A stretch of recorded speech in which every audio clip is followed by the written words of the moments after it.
There you go. Thank you. Perfect. Good job. Thank you. Oh, you guys are so kind to me today with all these things going wrong. So again, we want to normalize and validate feelings is the most important thing. If we don't talk about anxiety and we don't talk about depression, these are not comfortable topics. But if as educators in the classroom we're ignoring them, we're not helping. We're actually leaving them to their own devices. And we know that they never get better without intervention. And so we want to talk about them, bring them in the open and normalize them. We want to avoid shaming. Now, I know none of you that are in here right now would ever intentionally shame anyone, but it's being really mindful about how we might unintentionally shame somebody in the classroom. For example, um, just an offhand comment, like if you have a student that's really anxious before test taking and they've taken their whole pencil and chewed it to a pulp and they can no longer use their eraser, and they're like, I need an eraser, I need something, and they're disrupting the testing site, and you're like, why would you do that? That can be shaming. So we just want to be really mindful that we're recognizing that behavior as anxiety and that we're not shaming if we can, even unintentionally. And again, that goes along with don't call them out in class. Anxiety, nobody wants to be the center of attention. They feel like everybody's watching them, everyone is judging them.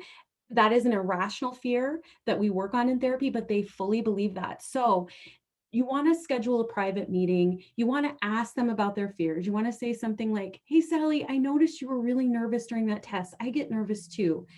Are there other times you're feeling nervous? What coping strategies have you used in the past when you felt nervous, Sally? How can I help you? Can we have a plan? Can we practice a little more? Come up with sort of a plan together.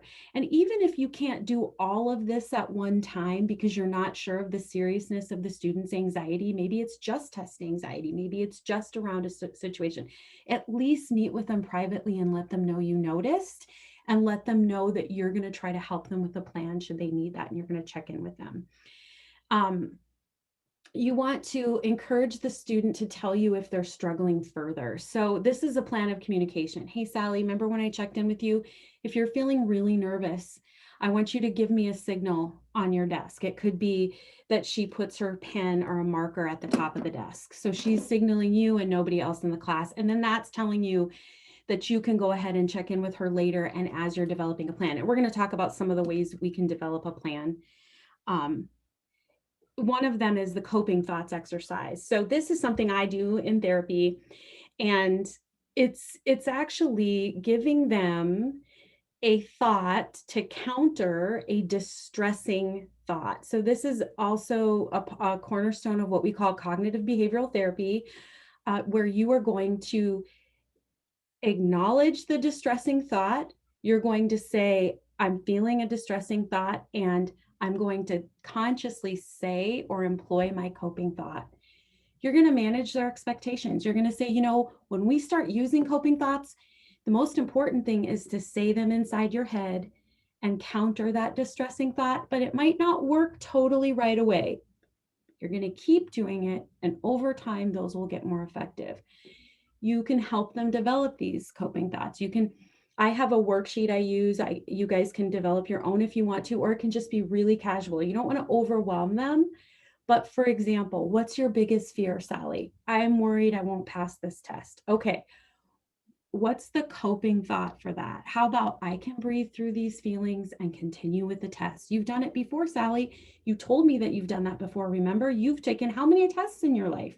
You can do this. So let's try it. Let's breathe for a minute and continue with the test. Let's do another one. I'm never going to understand this math. I'm going to fail and I'm not going to be able to graduate. This is the time traveling to the future. We're time traveling. So we're going to time travel back to the present and say, I can accept these feelings. These are feelings. They are not facts. All of my clients are going to put this on my gravestone. I've said this before because we do a lot of reality testing. Say, is that a feeling or is that a fact? That's a feeling or a fear. It's not a fact. In fact, the fact is, even if you failed this test, you're going to take this again. And especially with the GED, we're going to figure this out. You are going to graduate, right? That is a fact. We're going to make that happen, right? So this is the coping thoughts exercise to help you guys with this. I've given you, and you'll have access to these slides just some other examples of really good coping thoughts. And one of the things I do with folks in therapy is some of these sound really weird, like I would never say this. So I have a list of coping thoughts and I have them go through the list and check mark the ones that they think they could use. So you're kind of giving them a choice, like, I won't say this. I don't really, this sounds weird. I wouldn't say this. And then you give it to them. I always encourage my clients to take a photo of their coping thoughts and keep it on their phone so that they can look at it at any time that they need coping thoughts. So I've given you a list of some that you can look through later to help with this exercise if you like this idea. Um, okay, so depression strategies. Let's move through these. Again, depression is a little bit of a different animal. You're going to have people that are low. I think of depression and anxiety as I do many disorders on a spectrum. So you're going to have people down here at the lower end where they're always kind of dealing with negativity, negative self-talk, but it's not as impactful to their life. So I do think that depression, where we really worry about that, is where we're going to talk about later, was when we think about suicide or self-harm. Depression strategies are a little bit more different in the classroom because sometimes our depressed students are more just withdrawn. So we don't know what's going on. So once we've identified by looking at what it looks like in the classroom or having a suspicion, we're going to check in with them in the same way. Sally, I noticed that you're kind of down today. I heard you say a few things about yourself that weren't very nice. That's negative self-talk. And I'm just noticing how are you doing? What's your support like? You're going to do the same check-in. You're going to remind the student of their strengths, right? So genuine descriptive praise. I love how you paid attention, even though it looked like you weren't feeling well. I loved how you helped that person. I loved that you helped me with the trash. I love that you're still here, even though it seems like it's kind of hard for you to come every day. Those are kind of some things that connect us. Now, remember, another thing you know about me, it's all about relationships. If you can check in individually in a private place, even for 5 minutes, it's going to save you so much headache down the road. And talking to Steph Rittberger and some of the work that they've been doing at CLC, building relationship with students ups their outcomes, which is good for everybody, their educational outcomes as well. You want to help the students stay focused in the present. What are we doing today? Time traveling for the depressed person is they are stuck in the present, and the time traveling is, I'm never going to figure this out, so I don't want to be in the future. I don't want to go to the future and deal with the future's problems. So just get them through the day by breaking it down. Hey, what we need to do today is A, B, and C. Those are our top 3 priorities. What do we need to do together to get through A, B, and C today? Keep them focused in the present. Reframe their extreme language from they all hate me to actually that's some kids just aren't my friends, or you're not stupid, you just need more practice, right? We're just going to gently reframe. You want to encourage those small steps and really praise them. A lot of times for the depressed student, just coming in every day is like the achievement of a lifetime. So to really recognize that and say that to them, I'm just glad you're here. Just show up. Show up and we'll get done what we're going to get done today, okay? And then tell them what you're going to do if you notice them withdrawing, or if you notice them not participating or not following your kind of plan for the day. I'm going to come and get you and I'm going to be there with you. We're going to do that together, or we're going to do A, B, and C, whatever it is you can promise in your situation. You're going to model positive self-talk, right? We don't want to hear, we don't want people to hear us say things like, I'm so dumb, or I'm never going to get this. We want to model what this means. I just need more practice. I can do this. Whenever I am terrible at something, like, I don't know, golf, I just like to say things like, I have many other skills and talents, so this is just fun for me. That's how I model self-talk to my kids, right? So I don't say, oh, I'm terrible at golf, or, oh, I'm terrible at this. I try to say, I have a lot of other skills and talents, right? Not baking, not golf. And then, of course, reflective listening. We just want to say back to them how they're feeling. It sounds like you feel like there's like this is really hard. You feel really tired. You feel really sad. Yeah, I know. I hear you, and I felt that way at times too. Just reflective listening. Good old reflective listening can really help people. So we're going to talk about some in-classroom techniques for coping with anxiety and depression next. And these will apply mostly for both situations, and you're going to tell if you need to tweak them regarding depression or anxiety. I picked the top 3 for an educational setting, but there could be more that I'm not thinking of. So I would love for you to think about, like, what are some situations, and write those down, and we'll address those at the very end. Sorry. Okay, so I picked difficulty studying. If you have anxiety and depression, how could we have difficulty studying? I don't know if people can participate in here. One way is it feels overwhelming. I don't know what to study. I can't take this test. Anxiety. Future, past. Structure is the friend of both of these. Excuse me. The best thing that we can do in the classroom to cope is to provide structure around each of the things that we're doing. It helps all students, actually, even if they're not struggling. It's a very trauma-informed principle for a lot of the people that we're working with that aren't specifically struggling with anxiety and depression, to be really clear and consistent and break things up into small steps. You don't want to let the anxious person not participate in the practice tests because they're anxious of testing. You want to make sure that they do those. It's actually the opposite. We're not going to accommodate by removing the stressor. We're going to accommodate by getting them acclimated to the stressor, which can feel really stressful at first, right? So an anxiety-based study thing would be, here's how we're going to study. We're going to study for 30 minutes. Here's how you study. We're going to have a group of 2 kids, and we're doing flashcards, and we're going to do a timed thing, and we're going to do it several times, and we're going to see if you improve over time. So what are you doing with a structured group? You're telling them what you're doing. You're telling them clearly how you're doing, and you're telling them what the outcome, the desired outcome is. That helps with anxiety, and it helps with depression too, because they know exactly what they're doing at that moment. Now, if you have a lot of kids with test anxiety, having those practice tests in the same environment, recreating the same environment, recreating the same type of tests, recreating the same length of time, and doing it before tests is super helpful. And you guys are already doing this in your practice, but being mindful of consistency and trying to recreate what a test situation would look like so that they know exactly what to expect. And if you're noticing they're anxious about certain parts of it, that's what your accommodation can be. Sally, I noticed that when you get to the math part, you start looking at the time and you get really nervous. How is that helping you get the math done? It's not. I can't do it because I'm worried about the time. Okay, so how can we not worry about the time and still do it? I can just do my best. So let's practice that. Just do your best, and we won't even tell you what the time is, and let's just see how you do. That's one idea. You want to focus on outcomes. So study prompts. Difficulty studying a lot of times is that I don't know how to do this. I don't know what to do.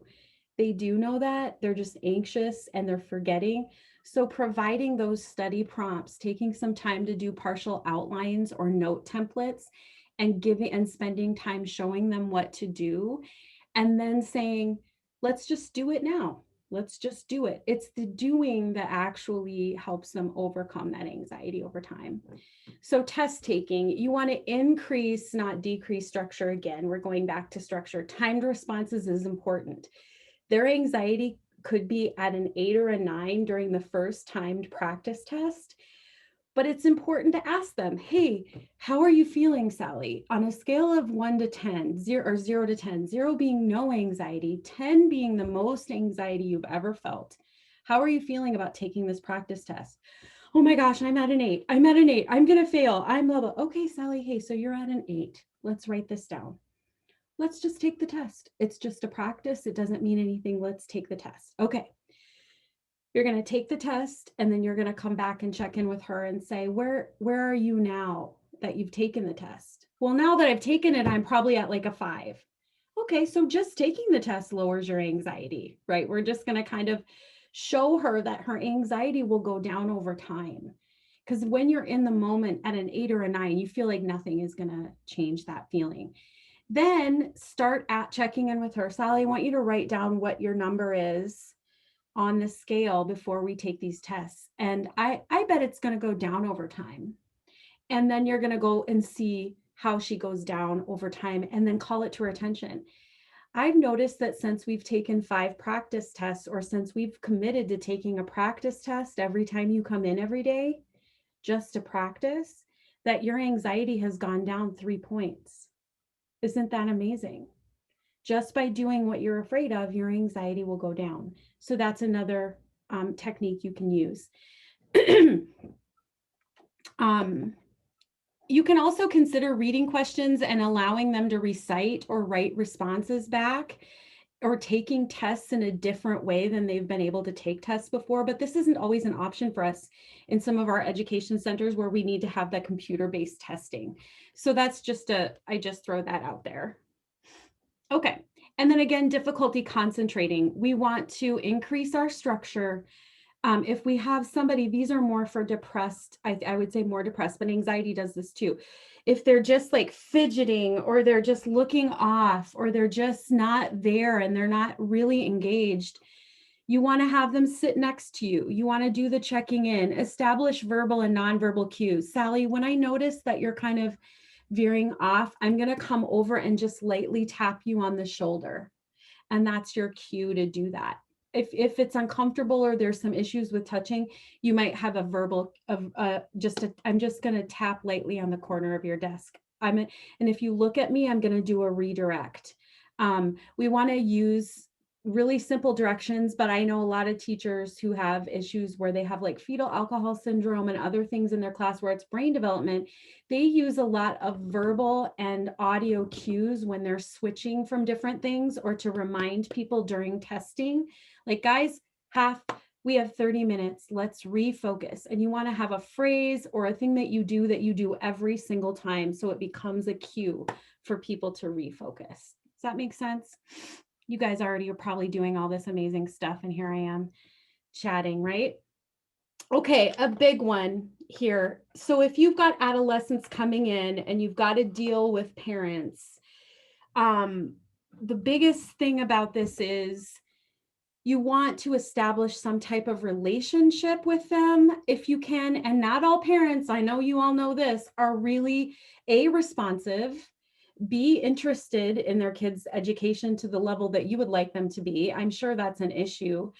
And also, you don't know exactly what their home life is coming in. We have a lot of different clients that are struggling in the crisis of poverty, that have all kinds of different traumas and family situations. So when we don't know that, we can't be responsive to it, right? So I want to just say this. If you can establish a relationship or expectations and a really easy way to communicate with parents, it's going to go so much easier for you. So I like to send out a parent survey. And with our technology these days, apps are really great. Now, if you're dealing more with adolescents, you guys might consider as an agency learning an app like they use for elementary school teachers, like Seesaw or Class Dojo. If you're not familiar with these, check into them, but maybe find one and engage your parents if they're under 18, because these are often apps where it doesn't go through text messaging. You can send PDFs, you can send surveys, and you can get responses back like so-and-so is not going to be here. You can kind of communicate in a central hub. I like to send out a parent survey where you're asking questions about their kiddos. Like, I want to get to know them. What do you feel is important for me to know? What are the strengths? What do your students do well? What are their challenges? And then you want to tell them what your expectations are. Obviously, I would send this out in an email or through the app. I would say, hey, we know that our outcomes for students go up if they just show up, even if they don't want to come. work with me as a partner to just get them through the door and let me work my magic, right? You want to, again, just check in with them. Set the expectation. I'm going to check in with you if I have any concerns, and I want you to check in with me. That's really another reason I love these apps. I actually use them in my therapy practice too. They're HIPAA compliant. They don't go through my text messaging. And if my clients are struggling during the week with certain things, they can message me and say, hey, it's almost like a journal. It's like, hey, this happened to me today and I was really upset by it, and here's how I handled it. And I go to that and read it, and then we talk about it in our next session. So there's a lot of creativity with these apps. So before there's a problem, those are some really good things to do. Once a problem has been identified, it shifts, right? You want to schedule a meeting to discuss your concerns. You want to present with your students' strengths and achievements. If you're going to talk about Sally's anxiety, you want to say, first of all, I love Sally. I love how her brain works. I love how she comes in every day and is here and is showing up. I love how she helps other students if she can. But I am noticing A, B, and C. I am noticing that she's having some issues, and here's what I'm noticing. And I'm gonna give you guys a script here, so don't worry. I always like to give you guys sample scripts that you can take and change and share. But you want to manage your own emotions around this. You don't want to expect things. They might dismiss you. They might say, it's fine. Everybody's nervous about test taking. What are you saying about my kid? And you know what? You want to be prepared for that. Say, you know what? You're right. It is normal to feel these things. And it's just my job to let you know. And I just want you to know I'm here. If you notice anything, let me know, and let me know how I can support you. You want to normalize that anxiety and depression are things that kids are experiencing, adolescents and adults experience. And then if you need to make a referral, you want to have all your referral stuff ready to go. And we're going to go through that more in depth here. So let's look at a sample script. What are scripts? So for some of you who have never worked with me before, I think how we say things is very important. And it's really good to have a script for difficult conversations. And it's just taking time to write down what you would like to say to somebody in the way that you would like to say it. These are suggestions. You can take these and rewrite them and use your own language, and then practice them so that you have them in your memory. If you're nervous about it, you can actually print them out and have them on a clipboard during your meeting. And those parents don't know that you're reading that like a script. So life hack number 902 from Tracy Polachek. You can do that. But you want to make sure that you're hitting all the high points, that you're saying everything. So let's go through this quickly, this sample script. I've observed Sally struggling with anxiety in the classroom. This is what I've observed. I've observed some fidgeting, some difficulty really concentrating. I've heard her say some really anxious statements about failure. I noticed that this is really prevalent around testing, studying, whatever it is. I'm just letting you know to keep you informed. And I'm wondering if you've noticed anything similar at home. This is where you're going to gather information. I'm going to keep an eye on this, and I want to let you know if you notice anything. And if I see this impacting her performance, I'm going to let you know. And we are going to work on a plan so that I can help her with some of these things. Now, this is if it's sort of beginning to be concerning, like you're noticing that this is an issue around maybe test taking, or she's not showing up. There's something there that you're noticing.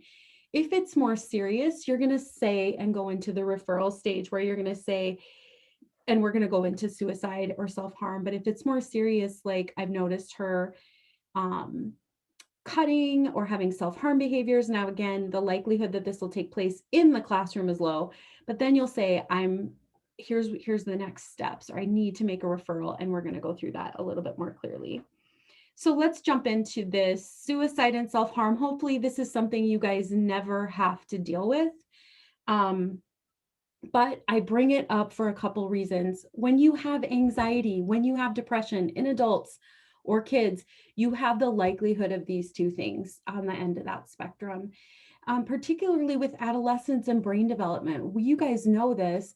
The prefrontal cortex, the part of your brain that's responsible for long-term planning and thinking, that's not fully developed until somebody is 25 years old. So think about the age of your students. Think about what they're dealing with.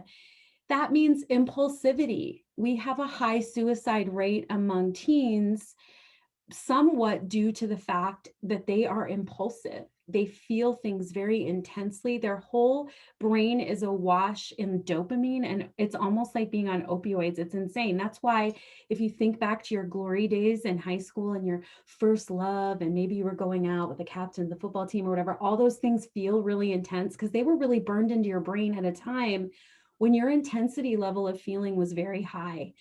So we always are at risk of these things. So what I'm going to do is talk to you a little bit about both of these things. I'm going to talk to you about mandated reporting, and I'm going to walk you through a referral.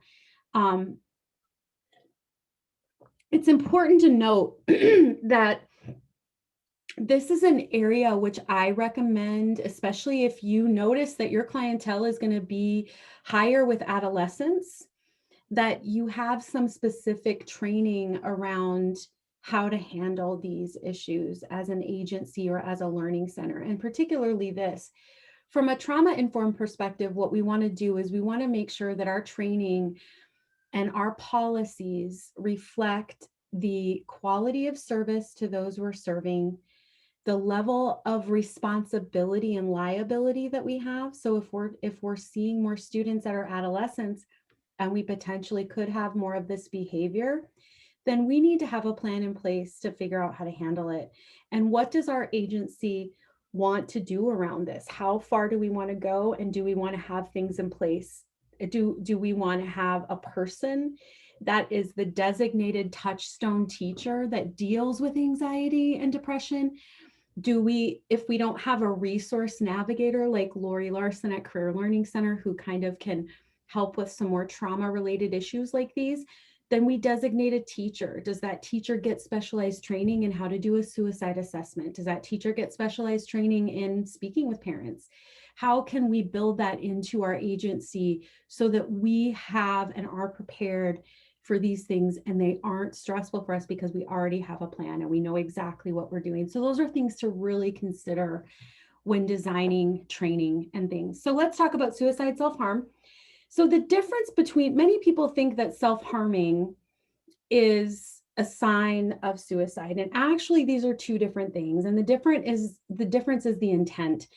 So the intent of suicide is obviously that they want to end their life. They want to end pain and suffering. This is what you typically see around depression that's gone too far. The intent of self-harm behavior is that they're seeking relief from or release from emotional pain. So self-harming is actually a coping mechanism to deal with really big feelings like anxiety, like hopelessness, like those things. It's actually a mechanism of release. It's a maladaptive coping mechanism, meaning we don't want people cutting themselves, or it can be cutting. We see a lot of cuts on wrists. It can be hair pulling. It can be biting themselves. It can be picking fingernails. It can be any kind of things that will cause pain to cause a release of feeling. Both of these need intervention, meaning they need at least some addressed consequence. We need to notice, if we notice these things, there has to be some type of intervention, and we need to notify parents, and in some cases a referral is made. So let's walk through this. So self-harming warning signs, you're going to see maybe cuts or burns on wrists, arms, legs, hips, or stomach. Generally, people who cut or self-harm are really good about hiding this. So you may not see this, or you may accidentally see this. When you see a student taking off their backpack and their shirt lifts up, you might just accidentally see this. They often hide this. They'll make excuses for why they have cuts or wounds. And if you ask them about it, they'll a lot of times lie about this. So that's another complicating factor around self-harm. They might lie. And again, it's not to get them to admit what this is. It's simply for you to notice as a mechanism to say, is this a serious thing that has to do with depression? Is this something I need to notify the parents about? If you suspect and have asked the child about this, or the adolescent, again, we're talking about adolescents. Adults, there's not a mandated reporting factor except around suicide. So in self-harm, you may want to consider what your agency thinks. Do I address it? Hey, what's your support system like? I've noticed these cuts on your arms. Um, what's your support system like? How are you doing? That check-in that we talk through, and then documenting that you've checked in with them. Maybe it takes time to build trust before they admit this. Biggest thing about self-harm is, what else are you noticing around their behavior? Are you noticing heightened anxiety? Are you noticing school performance? Is this an impact on their life? Those are the things about intervening. um, Suicide warning signs are different, obviously.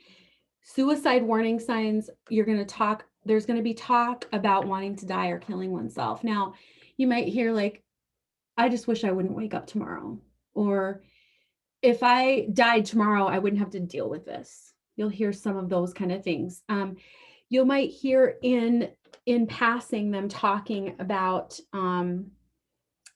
just deciding, or maybe fascination with death. Like, I wonder what it feels like to die. I wonder if it's a black hole. A lot of times what educators are telling me is they'll hear them talking to other students in casual situations, making really weird or statements around suicide, talking about being a burden to others, mood swings, telling people, I just want to kill myself. I just want to die. If you hear those things, you have to address it. In our state, being a mandated reporter, here's what a referral looks like. If you are hearing these things, you want to take the student aside, you want to say, are you having thoughts of harming yourself? What you're seeing on my screen is really a mini suicide assessment. Now, as an administrator, as a member of leadership at your team, do my educators feel comfortable doing a suicide assessment? And I think that's something to ask yourself as an educator. If they don't, is there somebody that does? Is there some designated person? It goes back to that resource navigator. Or do we identify somebody who can do these things with students, do these check-ins and do this? The biggest thing about a suicide assessment is you're going to, one, maybe save someone's life, and two, you're going to reduce your liability for mandated reporting, and three, you're going to set up the expectation that there's going to be intervention and help here. This is when the depression piece has gotten too far. Are you having thoughts of harming yourself, and do you have a plan? Those are the two main things that you need in a suicide assessment.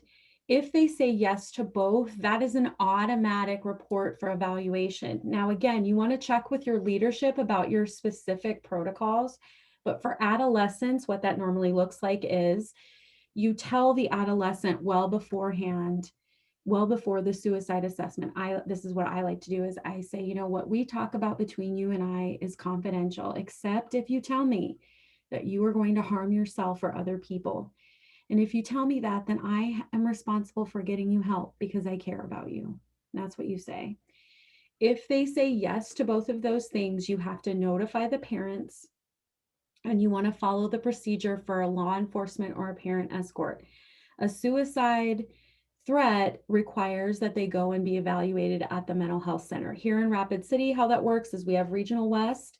You can either call law enforcement and tell them what's going on, so they don't come over like guns blazing, lights and whatever. You tell them, hey, I have a referral, I have a suicide threat, and notify the parents. Now, in some situations, you have to check with your leadership on this. If it's me, I can ask the parents, do you want to escort them over to Regional West or over to the emergency room? If you're in a smaller community, it's likely the emergency room, where a qualified mental health professional like myself will come and do an assessment and evaluation with them and actually admit them into the psychiatric ward for treatment and evaluation.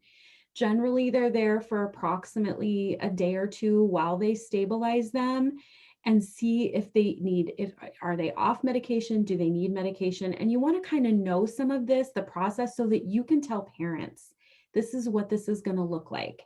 Now, what situations would you not want parents taking their kids over to this place? If one, the child is defiant or doesn't like the parents or is a run risk, and you don't always know that, so you want to err on the side of, if I suspect that, I want to have the law enforcement take them over, because the last thing we want is somebody to flee, and then they're running and suicidal, and then we all worry a bunch about that. You want to do while you're waiting for law enforcement, you want to do safety planning. Now, again, I didn't want to create everything for you, because the safety plan that I would do with a suicidal client in a therapeutic situation is different, because it's much more robust. There's a lot of different things that we're doing. But the elements that you need in a safety plan are, can you identify 2 people? If they say I don't have a plan, exactly, like if they say I don't have a plan, you still need to notify the parents that they have talked about this, that this is on the radar, and you need to do a safety plan with them. You want to ask them, can you identify 2 people that you will talk to if these feelings intensify? You want to get 2 people, and you just write it down. There's forms on the internet. You can create your own, write it down. There's actually an app. There's apps that I use, because then they always have it in their phone, and you can share it with the parents. But you want to make sure that they can identify 2 people. And then you want to have them copy it. If you have it on paper, you have them take a photo of it and put it in your phone. And then you tell them, I'm going to let your parents know that you're having these thoughts, which are normal, but this is we've got to keep an eye on this. And we're going to make a referral to somebody who can help you. Then you want to notify the parents that there was suicidal ideation, that you've done a safety plan, that these are her 2 people that she's going to identify, and that you're making a referral to a qualified mental health professional in the community. And again, this is where your resource navigator comes in, if you have one. And I'll say this again for you administrators out there, or leadership. One thing that COVID did is it really put an emphasis on mental health. So this is the time now to write grants for our next grant cycle that say we need resource navigation to deal with mental health issues. Our population of adults and adolescents dealing with depression and anxiety mean that we need somebody that can deal with trauma in a more direct way. We need training around suicide. We need training around crisis intervention. This is the prime time to be writing those grants and showing them how your population has changed. And rewriting your policies, right? Ask your educators. This is a really difficult thing. If your educators are not really comfortable checking in with students to this level, then do I need a designated person? Do I need more training to where they would be comfortable? Getting to know, like, what kind of policies do we need to change or be more, in what ways do we need to be more responsive? So that's something to consider. And again, going to the community referral, you have to have somebody or all of you be really familiar with what's available in your community. You need to have that information. You need to be able to quickly get it and get it to parents. It could be a PDF that goes through your communication app. It can be a piece of paper, whatever it is. But having that relationship is key. Talking to the parents, state the facts about why you think they need a community referral. Validate their concerns, and normalize getting help. Say, hey, it's normal for kids to be depressed. It's normal for them to be anxious. But if they get help early, this will lessen the impact on their school performance. This will really help them in school. This will help them in these ways. Then you need to be armed with your resource list, your referral to either a resource navigator, a designated teacher, or a designated faculty. You want to explain that process again, no matter what it is. Maybe you're just referring to a therapist, for example. Here's how it works. Here, contact this therapist. Find out when you can get in. Here's what we're going to do in the meantime. And then I'm going to follow up with you in a week's time or 2 weeks' time to see how things are going. So that's the process for those community referrals. Okay, guys, I have time for questions and maybe even scenarios. So I think we can take our microphones off and ask questions, or maybe we have to do it in the chat. I'll try to be really savvy, but I'm okay with the microphone off, if that's okay with you guys. Anybody have any questions or comments? Everyone can mute and unmute themselves. Okay, perfect.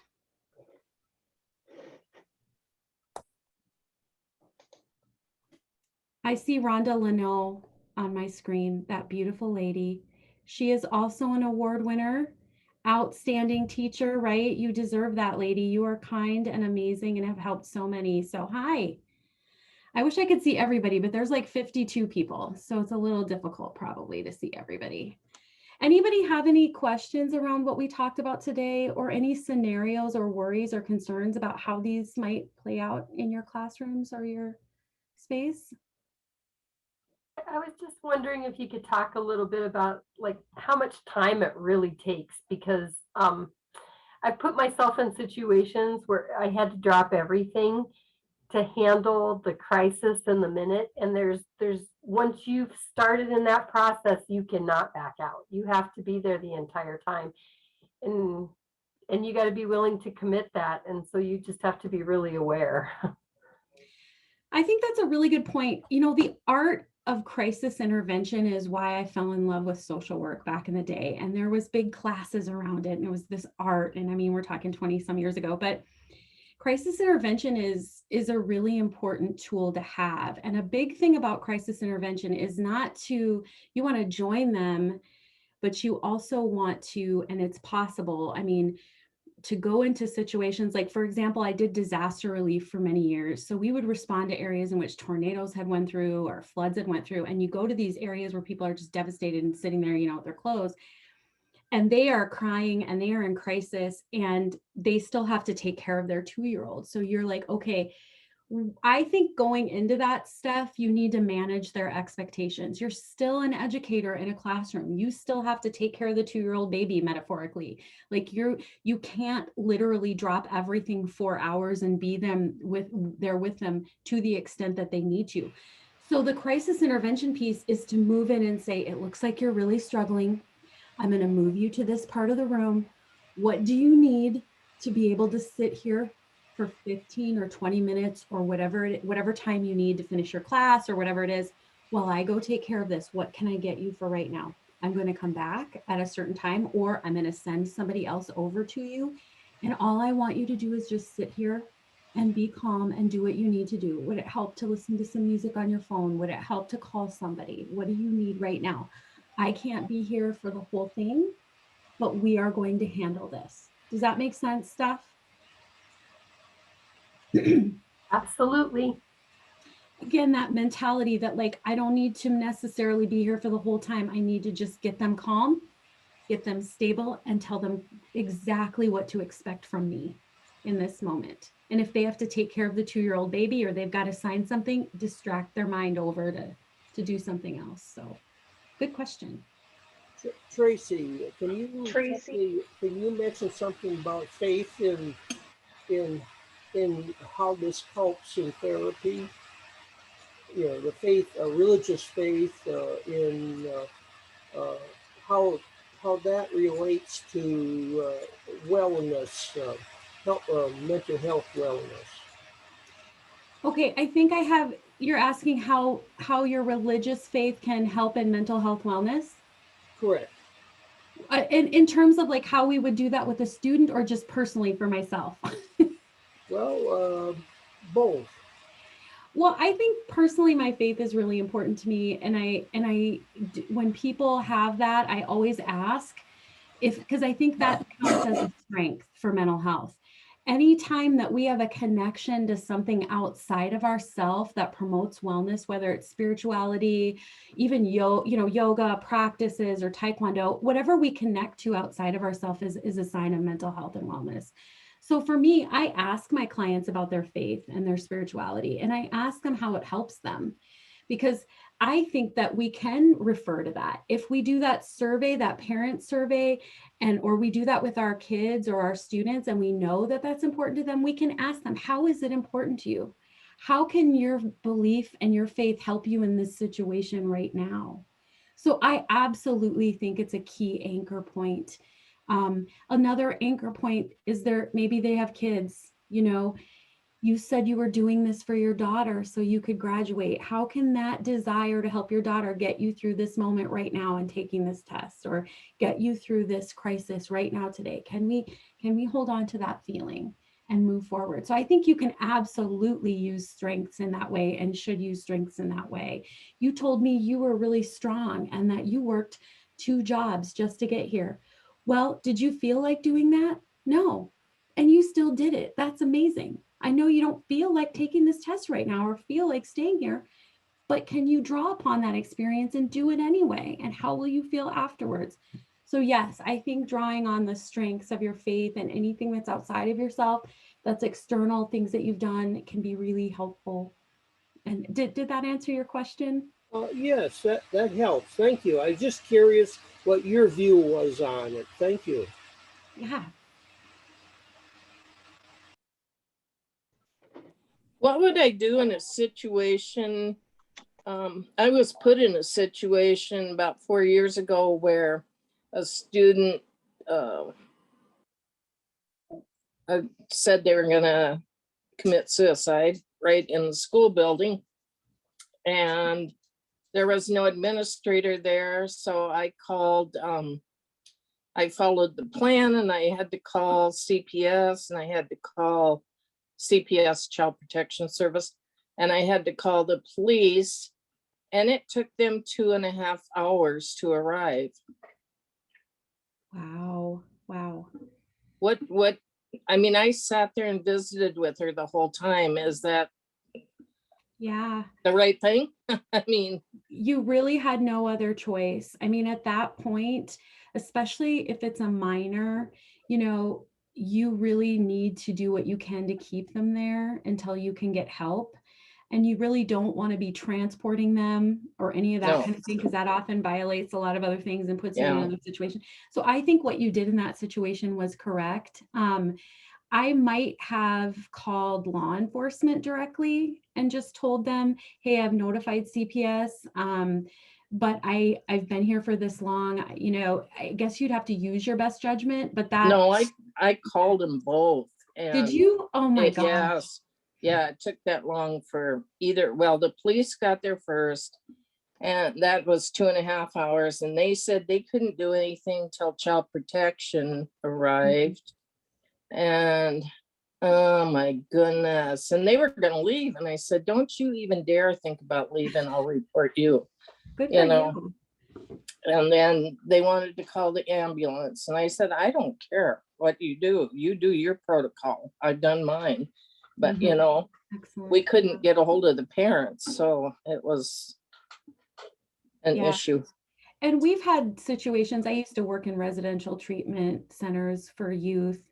And we've had situations where suicidal kids will take off. I mean, or your adults that report can take off, and you're not, that's sad, and you're not going to tackle them or do anything.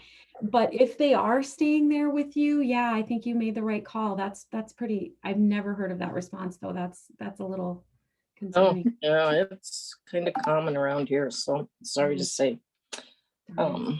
Yeah. So I don't know that this past year we had a student, and the principal just transported him up to the local Indian Health Service, and the mental health person. I don't even know if that was correct, but they didn't notify anybody. I was kind of curious how the clinic took him without parental signature, but maybe, I don't know, that maybe that's their protocol. I don't know. Yeah. Hi, this is Mary. I just wanted to let you know that Dorothy just started working with our program. So what she's talking about did not happen in our GED program. No. I know it was in a school setting. No, Mary. Anyone Sorry, else? Mary. I have a question that maybe Tracy or John could answer. So I used to teach for K-12 schools, and we were required to yearly do suicide prevention and awareness training. It was like 2 hours online. You had to do it every year, and you have to do it to get your teaching certificate or to be a substitute teacher in any of the districts. And I'm just wondering if we can participate in the same training as adult educators, or if that has to be only for K-12. When you were talking about teacher training and us being, equipped and aware and ready if something like this happens, And it's just an online training that you click on the link and do it. And so I don't know if we don't have access to that. Does anybody know? Debbie, you do have access to it. I just completed the training again the other day myself. And you Okay. just go to the Department of Ed website and there's 2 different versions you can choose from Mm-hmm. and get certificates at the end. But yes, they are available and they're all free to anyone to take. Yeah, okay, great. It was always free when I did it before. This is the first year I haven't done it because this is the first year I'm not a substitute teacher. But I just wondered, so we can do that. That's great. Thank you. It was interesting, but and I would suggest trying the other one next time. I felt like it was skimmed over, just like, oh, here, there, you passed something, check. It's not perfect and it's slightly boring, but it's better than not doing anything. So. Right. Yeah, the training is always boring, but but experiencing in real life is very anxiety producing, right? It's like So Tracy, my question is kind of along the lines of Dorothy's in some respects. There is a shortage of healthcare providers in the state and an extreme shortage of mental health care providers. And I've had situations where they're like, well, we can get them in 6 weeks, you know, and there's very limited. And it seems like, you know, I've tried the 211 and you try these other things, but and you call around everywhere. Am I missing some kind of central location where we can say, okay, anywhere in the state can I get this person help tomorrow? That's actually a really good question. It's absolutely breaking my heart as a therapist because I have to turn people down so often in really sad stories right now because I am so full and I've taken on even more clients than I probably should just because it's just so heartbreaking. But one thing I would really urge you guys to consider is a couple of things have happened because of COVID in the mental health world. One of them is Governor Noem is going to be signing into law and Medicaid and all of the insurance companies are accepting telehealth sessions across our state as in-person sessions. So meaning if my client wants to do a telehealth session, I'm able to do that with them wherever they are, anywhere in the state that I'm licensed in this state. So that frees up local shortages a little bit, even though it does have so consider referring out of your town and finding out what a lot of insurance based, finding out, okay, what insurance do you have? And then they can go on their provider website and see providers from all across the state. So that's one thing that I think is helpful. Another thing that's a little bit creative, and I might get into trouble for saying this, I like to think outside the box, but in the realm of GED and where that meets with our homeschooling issues, and I know Kim and I have kind of talked about some of this, there are school counselors in their local districts, even if they don't go to school there, that they might have access to as an interim support while they're waiting for mental health. So what I would do is maybe contact the school because they're able to access resources at the school, and we might have to check into this, but that could be a support, is like, can they meet with you for support? Now, school counselors cannot do traditional therapy, but of course they're going to provide support. They're going to maybe just get them to that next level. And the other thing I would encourage is it doesn't have to be a mental health professional right away. If you're on a waiting list for 6 weeks, get on the waiting list if that's what you want to do. But then schedule meetings with people for support every week. Who is it? Who can we meet with? Meet with the parents. Who is it? A friend? Is it a church person? Is it a volunteer? Is it somebody that can just check in with them for a week or take them to lunch? Can you get them through that 6-week period? That's kind of where we're at, and it's really sad because I'm feeling that as well. So sad.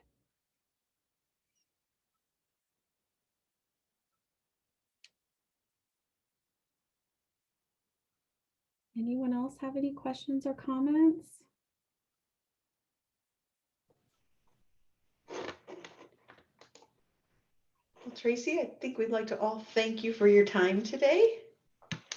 Thank you. Sorry about the hiccups. I don't know what it is with my technology, but